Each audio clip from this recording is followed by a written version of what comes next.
Violets are blooming, roses are red.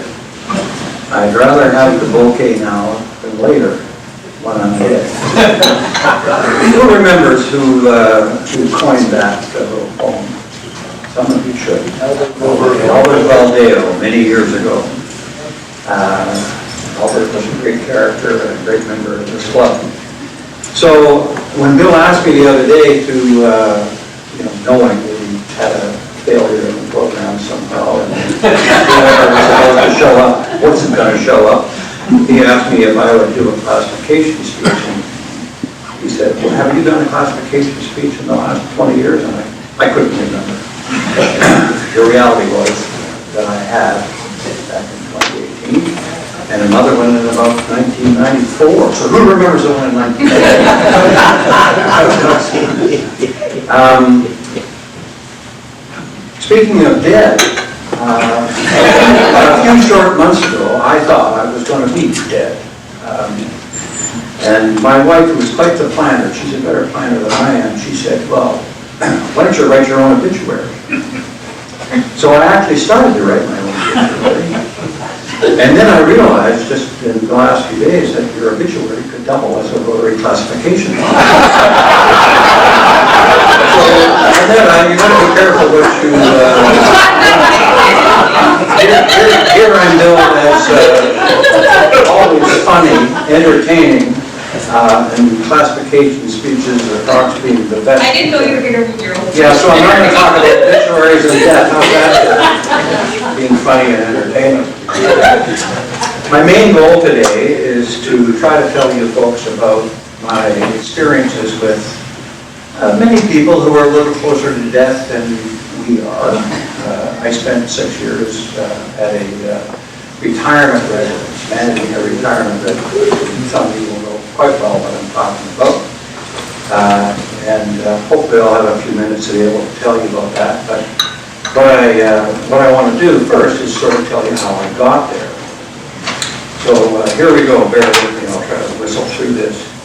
And this is my obituary, or a start on it, subject to changes as necessary.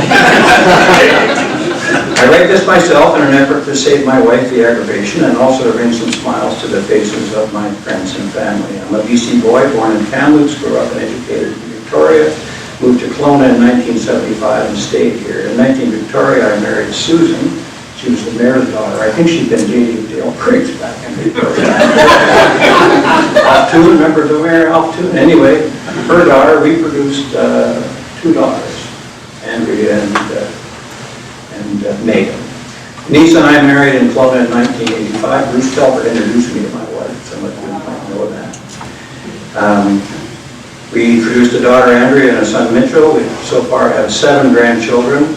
Here's another Albert Valdeo quote. Grandchildren are your reward for not killing your children. Alan Morgan and Becca Harlan's just got her commercial airline pilot. So she may be flying you across the country. Remember my family flying you people across the country. Think of it. Mia and McKenna, a 4- and 5-year-old here in Kelowna, as granddaughters. Great-grandchildren, I have no say in this, so it may or may not happen. My grade 5 teacher told me at one point, she said, Campbell, you're such a show-off. And it turns out she was right. I always wanted and worked towards and usually had the shiny bikes of both the car, house, children, wives, etc. But things would not always work out, especially with wives and children. Not always listening.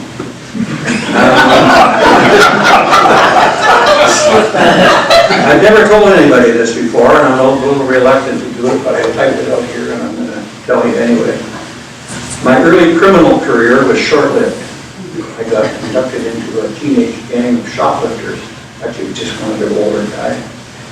And when I was 10 years old, I got caught attempting to steal, I wasn't very good at it, a chocolate bar from the Hudson's Bay Company.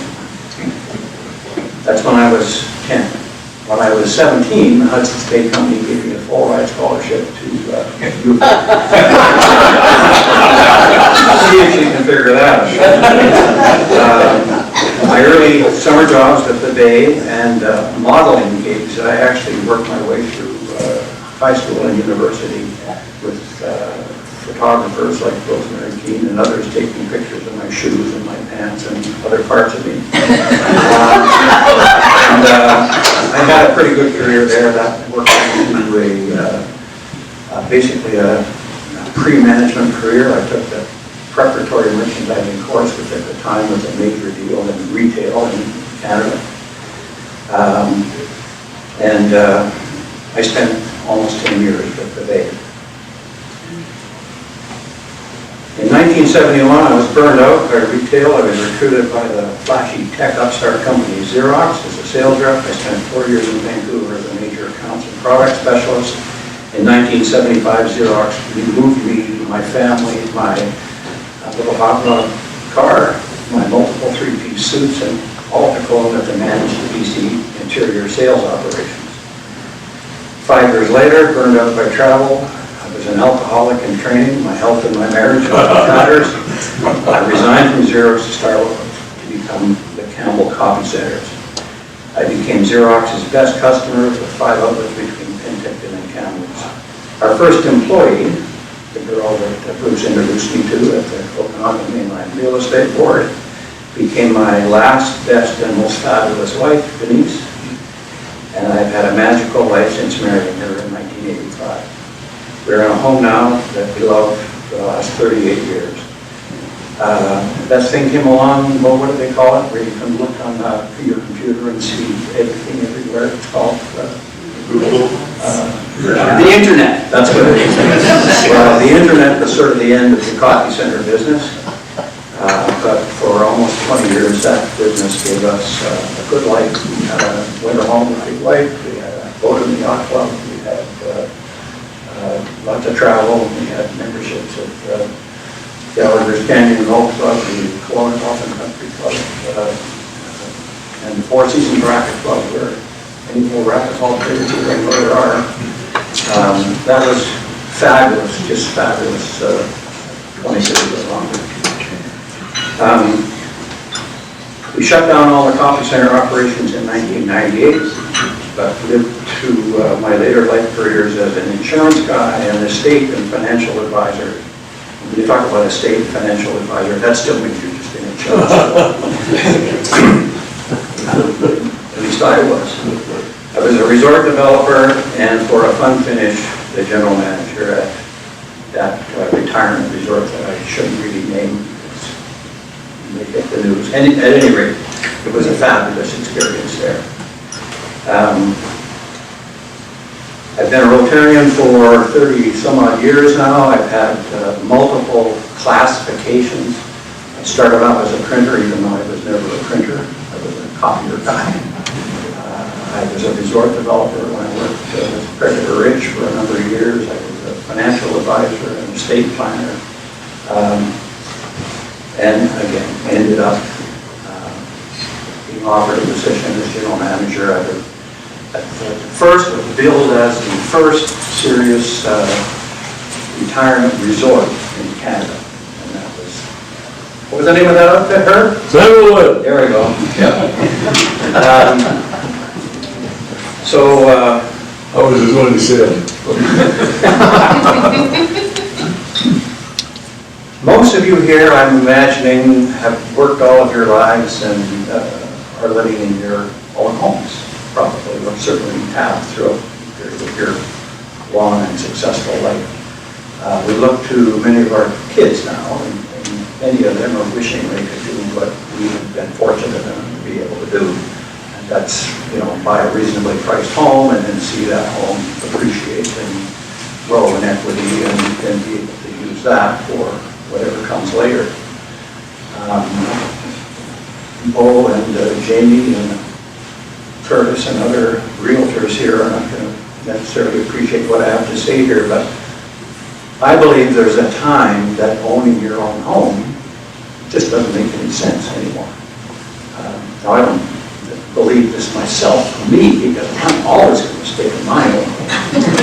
I will never need to That's what I said. some other place.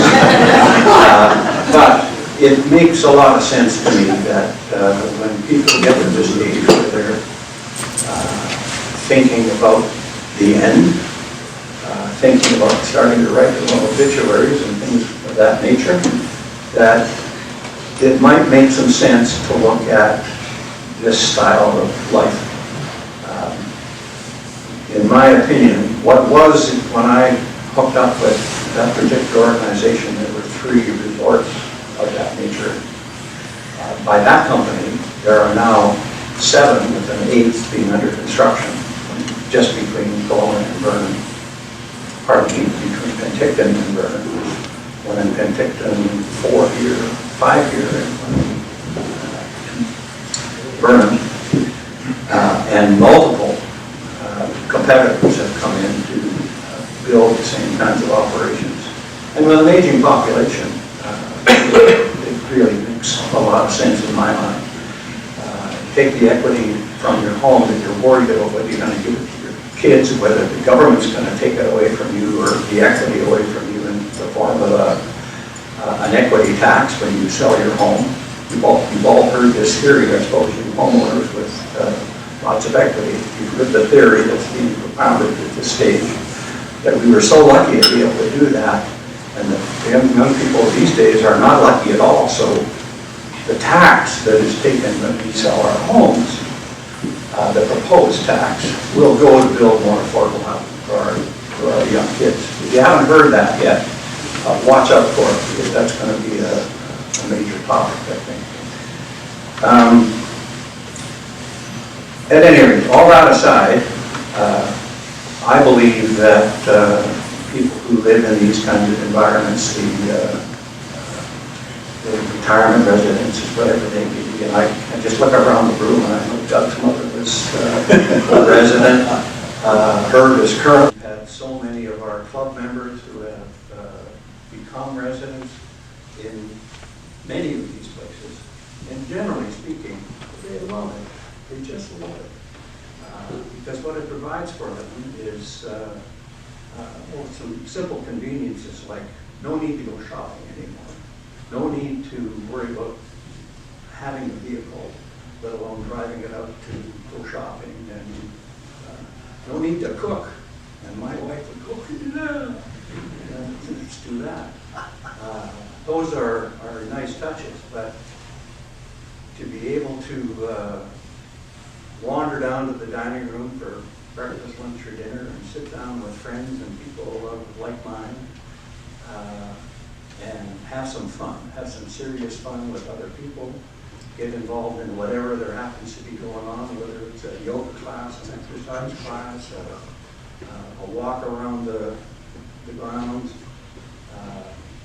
It's a wonderfully social environment for people. And I don't know if you've noticed ever, but if you're kind of, it's a foggy kind of a Wednesday in February and you don't have a whole lot of things to do, life in your own home sometimes can get a little boring.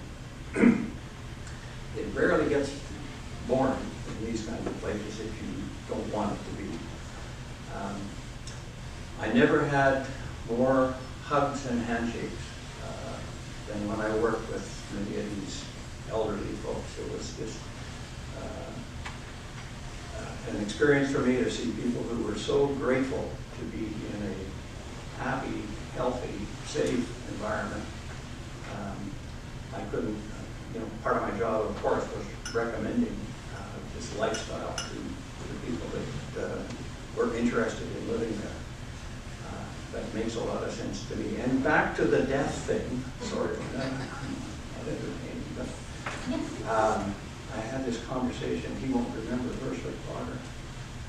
Rick and I were talking one day about how people feel about the eventuality of them dying. He knows a lot more about that than I do. But it's interesting how people in the right place, in the right frame of mind in life, accept the fact that it's going to happen. What do you all say? I'm not afraid of death, I just don't want to be around when it happens. We lost 5 last week. What's that, Herb? We lost 5 last week. Yeah, there's a downside of kind kind of be. You gotta get used to in a place funerals. like that. They come and they go, and they go, and they go sometimes. Bit of a revolving door at some of these places, but you know, that's life. That's good. Any questions? Do I have time for a question or two? Not really. Okay. I'm going to pick up next.